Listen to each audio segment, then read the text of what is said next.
Where are you going to go to college? And how'd you get so smart, man?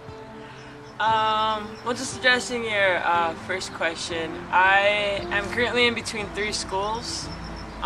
Claremont Pomona, which is not really a well-known school, but it's really, really great liberal arts private college. It's probably like #1 in the nation for liberal arts, with an emphasis on undergraduates. And that one's a really, really nice campus. It's really close, but it does have the resources of a large university. So I'm considering that one. And then of course Harvard and Yale. I think one of the reasons is, one, they're all 3 of them are just great schools, top notch. And the second one is probably just the financial aid. I haven't heard from Harvard and Yale, but they'll probably take care of me, and Pomona has too.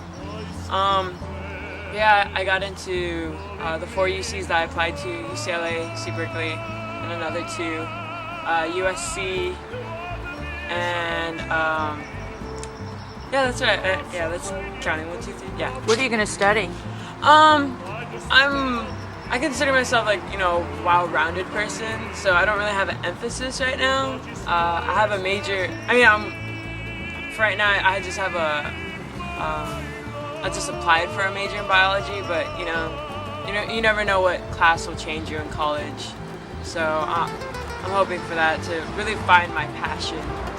But other than that, my passion right now is just learning as much as I can, no matter what it is. How do you think, what do you think are some of the things that have contributed to your success? Clearly, to get into so many schools that are just almost impossible to get into is, you're really successful for one so young. So, have you had some time to reflect on what you think that is that's helped you get here? Well, I've always been aware that I do have a competitive streak in me. Like, I just love competing no matter what it is.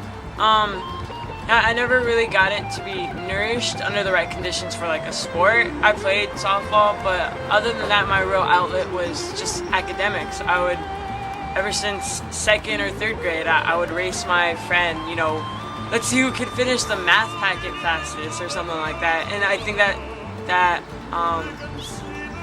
just that nature has just kind of flowed with me throughout elementary school, middle school, and now high school. And through high school, I've been aware that, slowly people are smarter than me. So then I just try to bring other things to the table, like being outgoing, I guess, and being kind of like a leader in other things rather than just academics. Like what? Well, I played softball for 3 years, and so I tried that out, even though I wasn't that great. I made up for lack of skill with just being really hardworking. I know my coaches saw that, but it wasn't good enough for varsity. And then I would go to Bible study a lot, and so that was really nice to just reflect on a couple of things and show how it really taught me how being a leader is actually being a servant.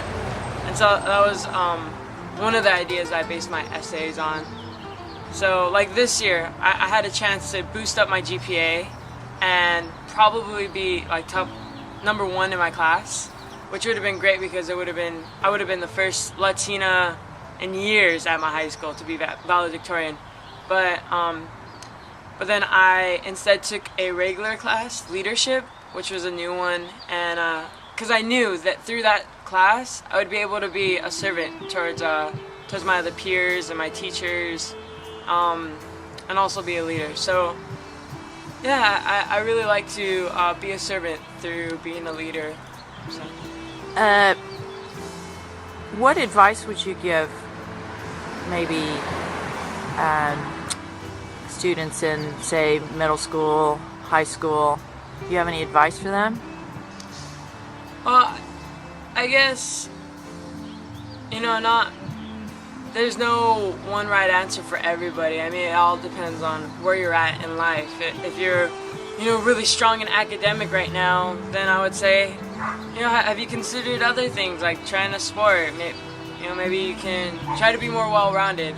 And for those kids that feel kind of down, like they're not smart enough or something, like, it's not all about smartness. Like I don't consider myself that smart. I just consider myself hardworking. That's all. Like, you don't want other people put a standard on you to say, hey, you need to reach this far. You need to set your own bars that high, because then that's the only thing that helps so that you work that out. Like, because for me in elementary school, I would never do my homework. It was just I never. My parents and my teachers would just tell me, do your homework. But it wasn't until I, put that standard on myself, to raise yourself to that standard, I guess. And if I didn't do it, then I would kind of like get on myself. It all has to come like from yourself.